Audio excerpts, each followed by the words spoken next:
Good morning children. आज के इस यूट्यूब सेशन में हम रूट मेथड से वोकैब को लर्न करेंगे।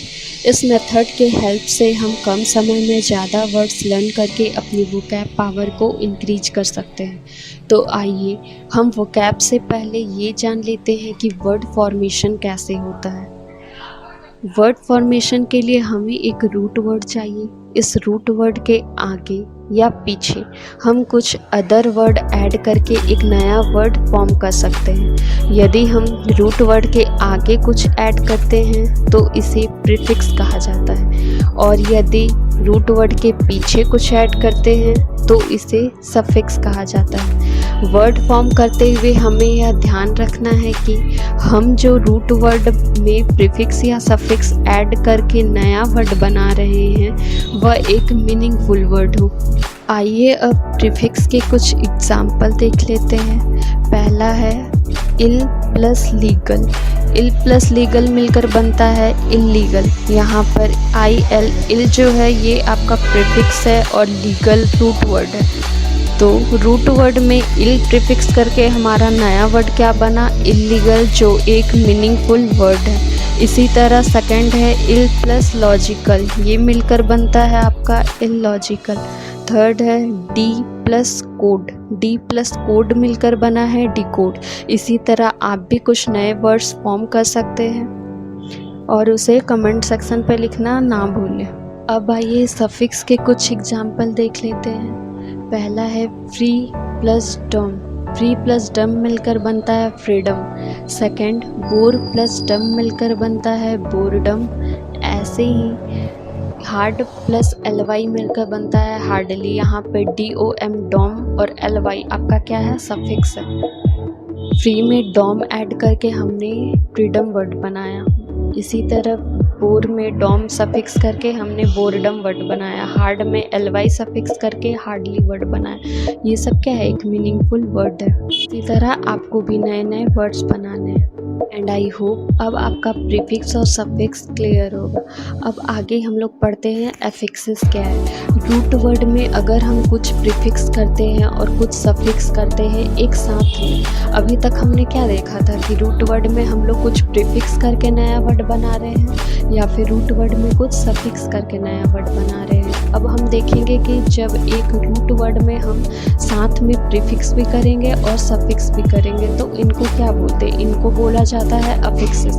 जैसे मैं यहाँ पे अभी रूट वर्ड ले रही हूँ काउंट। काउंट में अगर हम UN प्रीफिक्स करते हैं और काउंट के बाद ABLE एबल सफिक्स करते हैं तो हमारा एक वर्ड बनता है अन प्लस काउंट प्लस एबल, ये मिलकर बनता है अनकाउंटेबल, जो एक मीनिंगफुल वर्ड है। अब इसी तरह आप लोगों को रूट वर्ड में कुछ प्रीफिक्स करके 10 वर्ड बनाने हैं, रूट वर्ड में सफिक्स करके 10 वर्ड बनाने हैं और रूट वर्ड में प्रीफिक्स और सफिक्स यानी अफिक्सेस करके 10 वर्ड बनाने हैं। ये तो था रूट वर्ड का बेसिक। आज का हमारा मेन टॉपिक था कि रूट वर्ड से हम लोग वोकैब को कैसे लर्न करें। तो मैंने जितना प्रीवियस में बताया है आई होप आप लोगों को सारा क्लियर होगा। अब हम लोग आगे लर्न करते हैं कि रूट वर्ड से हम लोग कैसे बहुत सारे वोकैब को याद कर सकते हैं। आज का हमारा रूट वर्ड है गैमी। गैमी वर्ड रिलेट करता है मैरिज से। तो अब आगे हम लोग जितने भी वर्ड्स पढ़ेंगे वो सारे मैरिज से रिलेटेड होंगे। तो हमारा पहला वर्ड है मोनोगैमी। ये बना है आपका मोनो प्लस गैमी से। मैं पहले वर्ड को अच्छे से क्लियर कर दे रही हूँ, इसके बाद मैं प्रीफिक्स क्या हो रहा है सफिक्स क्या हो रहा है ये नहीं बताऊँगी हर वर्ड में। फर्स्ट वर्ड में आपका मोनो। मोनो क्या है, प्रीफिक्स हुआ है और गैमी हमारा रूट वर्ड है। तो ये बना है मोनो प्लस गैमी से।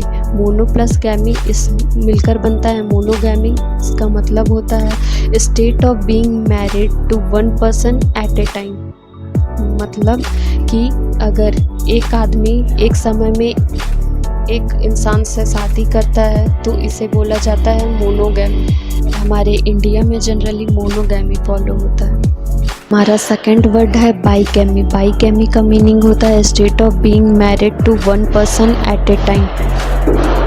मतलब कि जब एक आदमी एक समय में 2 लोगों से शादी करता है तो इसे बोला जाता है बाइगैमी। ये रूल इंडिया का नहीं है। इंडिया में क्या होता है कि एक आदमी दूसरी शादी कर सकता है, लेकिन कब? जब पहले वाला जो भी उसका हस्बैंड या वाइफ है उसका डेथ हो जाए या फिर उससे डाइवोर्स हो जाए। लेकिन इंडिया में भी कुछ कुछ ऐसे रिलीजन है जहाँ पे बाईगैमी फेमस है। हमारा थर्ड वर्ड है फिलोगैमी। फिलोगैमी का मीनिंग होता है लव टू मैरिज। वैसे लोग जिन्हें शादी से प्यार है इन्हें बोला जाता है फिलोगैमी। फोर्थ वर्ड है मिजोगैमी। मिजोगैमी का मतलब होता है अवर्जन टू मैरिज। जिन्हें शादी से नफरत होती है उन्हें मिजोगैमी बोला जाता है, और ऐसे पर्सन को मिजोगैमिस्ट, IST ये जो सफिक्स किया जाता है पर्सन के लिए। और जिन्हें शादी से प्यार होता है इन्हें हम लोग फिलोगैमिस्ट बोलते हैं। जिन्हें शादी से नफरत होता है उन्हें मिजोगैमिस्ट। अगला वर्ड है एंडोगैमी। एंडोगैमी का मीनिंग होता है state of marrying with in a community. जब एक इंसान अपने ही रिलीजन में शादी करता है तो इसे एंडोगैमी बोला जाता है। हमारा अगला वर्ड है एक्सोगैमी। एक्सोगैमी का मीनिंग होता है state of marrying outside a community. जब एक इंसान अपने रिलीजन में शादी नहीं करके अदर रिलीजन में शादी करता है इसे बोला जाता है एक्सोगैमी। जैसे किसी का रिलीजन हिंदू है और वो मुस्लिम्स रिलीजन में शादी कर रहा है तो इसे बोला जाएगा एक्सोगैमी। नेक्स्ट वर्ड है हाइपरगैमी। हाइपरगैमी का मीनिंग होता है state of marrying a person of superior class community ETC। Next word है हाइपोगैमी। हाइपोगैमी का मीनिंग होता है state of marrying a person of lower class और कम्युनिटी ETC। नेक्स्ट है ऑप्सीगेमी। ऑप्सीगेमी का मीनिंग होता है state of marrying late in life. वैसे इंसान जो अपने लाइफ में बहुत लेट से शादी करते हैं इन्हें कहा जाता है ऑप्सीगेमी या ऑप्सीगेमिस्ट बोल सकते हैं हम लोग। नेक्स्ट वर्ड है डाईगैमी। डाईगैमी का मीनिंग होता है second marriage after the death और डाइवोर्स। जब एक इंसान दूसरी शादी करता है वो भी कब? जब उसके पहले वाले हस्बैंड और वाइफ का डेथ हो जाए या फिर डाइवोर्स हो जाए तो इसे बोला जाता है डाईगैमी। नेक्स्ट वर्ड है थियोगेमी। थियोगेमी का मीनिंग होता है मैरिज ऑफ गॉड, यानी भगवान की शादी को क्या बोलते हैं? थियोगेमी।